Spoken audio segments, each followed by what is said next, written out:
Huni, what were you thinking, going out by yourself? Don't you know how dangerous it is? It's okay. Toba helped me. And we met some kind strangers who helped us, and... Kind strangers? What made you so sure they were so kind, huh? Oh, I suppose they had kind stranger written on their foreheads? Yeah, actually, they did. In big, bold letters. Don't talk back to me. The Mountain King problem still hasn't been solved. What would I do if I lost you too? No dinner for you tonight. They were good people, Dad. Dinner or no dinner. Hello again, Huni. It's Miss Paimon and Mr. Traveler! Dad, it's them! They're the ones who helped me! And I promised we'd take care of them if they came to visit. Oh, so you're the kind strangers. Well, I'm Trinidad. Apparently, you helped my daughter today, so if there's anything you need, just ask. As an elder of the Scions of the Canopy, I've got some influence around here. Now, I trust that you're sensible people who know better than to take advantage of their host's generosity. Yep, just helping a neighbor. We're not looking for anything in return. Oh? Well, let's hope so. Dad, please! They're not bad people. They've eaten at the same table with Kinich before. Be nice to them. Kinich? Wait! I heard that two mysterious travelers from afar showed up at the Stadium of the Sacred Flame. Are they you? And Paimon's the other. I do apologize. A lot's been going on in our tribe lately, and I suppose the pressure must be getting to me. I can't believe I was so rude to you. I feel ashamed. We got off on the wrong foot. Can we, start over? Oh, now we're talking. Seriously, though, don't worry about it. Already forgotten. We're just happy to see Huni got home safe and sound. Oh, you just arrived, I take it, and it would be my honor to give you a hero's welcome tonight. Careful now, that's quite an about-face. We've heard that kind of thing can lead to spontaneous combustion around these parts.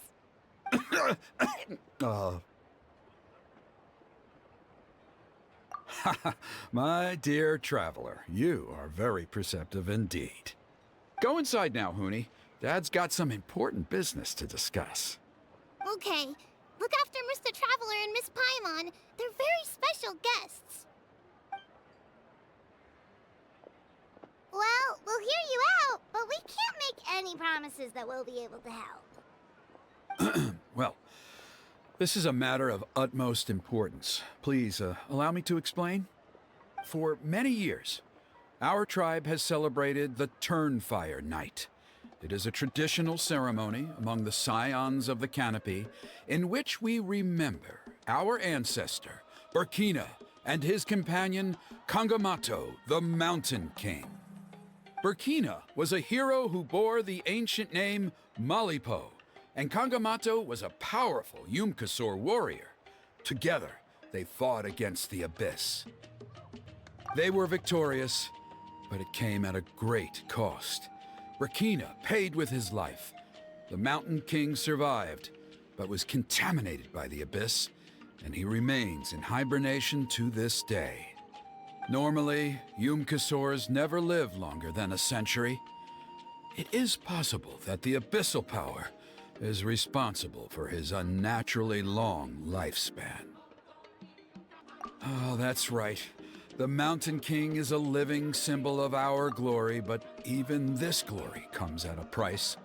The abyssal power inside him is highly sensitive, and when it is disturbed, he awakens and flies into a blind rage, attacking anything that moves. So, besides the ceremony, another important part of Turnfire Night each year is cleansing the abyssal power inside the Mountain King so that he will remain sound asleep. However, Abyss-related incidents have been on the rise in Natlan lately, as I'm sure you're both aware. As a result, it has become increasingly difficult to keep the Mountain King in hibernation. Only 5 months have passed since the last Turnfire night, and he's already showing signs of instability. Has he woken up again? He has. We managed to contain the situation by performing a makeshift ceremony right away, but it was a close call. He could reawaken at any moment. Also, he attacked and wounded my companion, Nana, during the ceremony. She became contaminated by the Abyss as a result, and... We heard. Such a tragedy. We're really sorry for your loss. Yes, and Nana wasn't the first. Anyway, right now we're preparing for an exceptional Turnfire Night ceremony, and we need to find a suitable flame bearer. From what I've heard about your adventures, I believe you would be perfect for the role. Of course. Plus, he's a bona fide hero who inherited the Malipo name. Oh, you mean Kinich? Yes, he's the one. A hero, worth his weight in gold. And unfortunately for us, he's all too aware of that. No prizes for guessing what he said when I asked him to host a Turnfire night outside of the annual schedule. An exceptional ceremony? Oh, I'll have to charge an exceptional price. I swear, no other concept exists in that boy's brain. I'm not the one to usually talk about people behind their backs, but I'm convinced the Wyab got hit on the head and took a wrong turn the day it chose to give that ancient name to him. I mean, have you ever heard of a hero whose mantra is, "What's your asking price?" Oh, and don't get me started on that insufferable Ahau he hangs around with. Thinks he's God's gift to mankind. Pompous fool. Yeah, Paimon has to agree on that last part. Anyway, the fact is, the ceremony can just as easily be done without him as long as we can find someone else. And besides, you two seem like much better candidates. So, what do you think? Well, you'll gain the respect and friendship of the Scions of the Canopy. Something no amount of Mora can buy. Wonderful! I can't thank you enough. Huni was right about you. You have kindness in your hearts. Come with me to the other side of the mountain. I'll bring you up to speed on each step of the ceremony. As experienced warriors, I'm sure you'll pick it up in no time.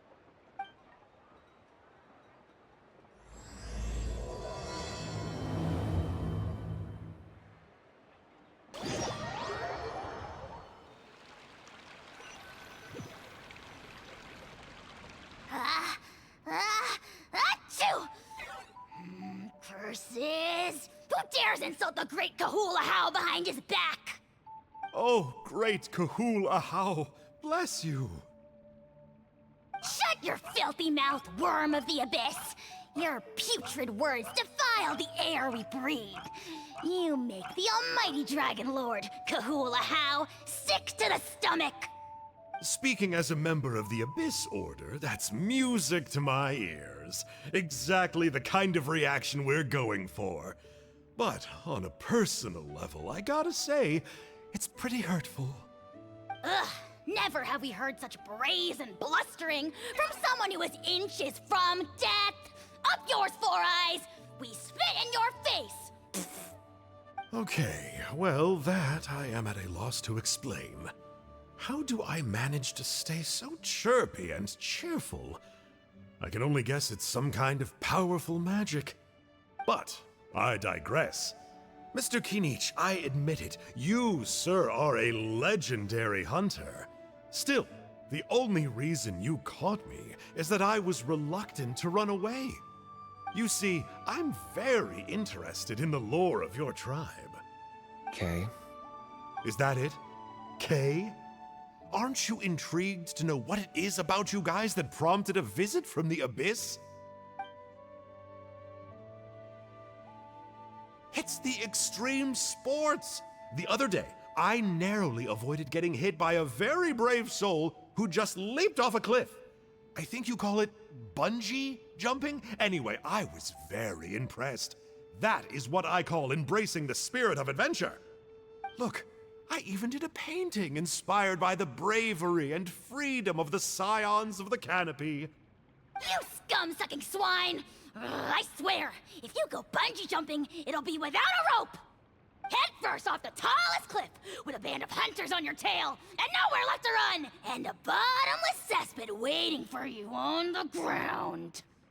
You say that, but I get the sense that Mr. Kinich isn't planning to take my life right now. On top of that, I'm tired of spying on you from afar. So why don't we just negotiate a comfortable operating distance that works for both of us? I've heard that the most important thing in human relationships is to respect each other's boundaries. What do you say, Mr. Kinich? Or you could tell me what it is you're really after. What? And then I'll name my price. The Abyss contamination is back. No surprises there. No doubt that explains the Mountain King's recent activity. See those torches over there? Those are the Sacred Flame offshoots that we requested from the Stadium of the Sacred Flame. They contain the power of the Pyro Archon. Are you saying that the Sacred Flame and the Turnfire are the same thing? Well, for ceremonial purposes, at least. Sending someone to the Night Kingdom to retrieve the legendary Turnfire isn't exactly an option. More to the point, though, the Sacred Flame is able to burn away abyssal filth, so that's why we use it in the ceremony. Gotcha! So basically, we just need to clean up the filth with the Sacred Flame. Well, that's one part of it, yes, but the complete ceremony is a bit more complicated than that. First, the flame bearer must collect a kindling of the sacred flame from the starting point, then use a grappling hook to fly up into the sky and light each of the sacred flame pillars. Then, they must go down into the canyon, all the way into the cave where the Mountain King slumbers, lighting braziers and the final altar along the way. The most skilled flame bearers can accomplish all of this without touching the ground once. As much as I hate to admit it, Kinich is capable of this. Wow! He can do all that flying without ever falling to the ground? Well, of course Paimon can. It'd be much harder for you guys. Well, don't worry. It's not a requirement of the ceremony. You're allowed to touch the ground. The only thing you're not allowed to do is turn back. The flame bearer must always keep moving forward. You can't skip a pillar, then come back to it after lighting the next one. To do so would be to disrespect our ancestors. So, what actually happens if you do turn back? Surely the fires don't just go out. If you're not careful, you might get burned. What about today then? Does the same rule apply? Oh no, don't worry. Today is just a practice. The order doesn't matter. You just need to take the sacred flame, cleanse the filth, then go light all the braziers. Are you ready? I'll repeat all the key points again. Gather the kindling, cleanse the filth, and light all the braziers. I'll wait for you at the end.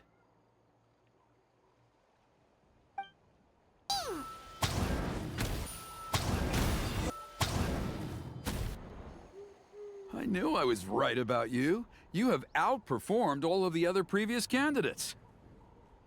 If there was an ancient name for outstanding flame bearers, I'm sure the Wyab would consider you for the honor. Yeah, although it would probably take Paimon quite a bit longer. All right, now there's still a few days left until the ceremony, and I should probably get back so I can inform the chief and the other elders that I have found the flame bearer we need. Oh, you mean they've still got to sign off on it? Some of them are still hoping we can come to an agreement with Kinich, but that's only because they haven't seen you in action. Still, I'm the one responsible for securing a flame bearer, and my recommendation is you. Just for Paimon's own peace of mind, are you sure it's not going to be a problem having Outlanders take on such an important role in your ceremony? See that place over there? There was a time, long before the age of Burkina and the Mountain King, when we, Scions of the Canopy, called that our home. After a period of upheaval, our ancestors were forced to move away. Now, it has become a place where our youths go to develop courage and kindle a spirit of adventure. If we fail to keep the threat posed by the Mountain King at bay, it might not be long before we have to move again and find a new home. So, to answer your question, I think everyone will agree that you are the right choice. Fair enough. Desperate times call for desperate measures. I'll need you to drop by my place at some point before the ceremony, if that's all right. There are still a few final details that we need to discuss. Okay, see you later then. You have my gratitude.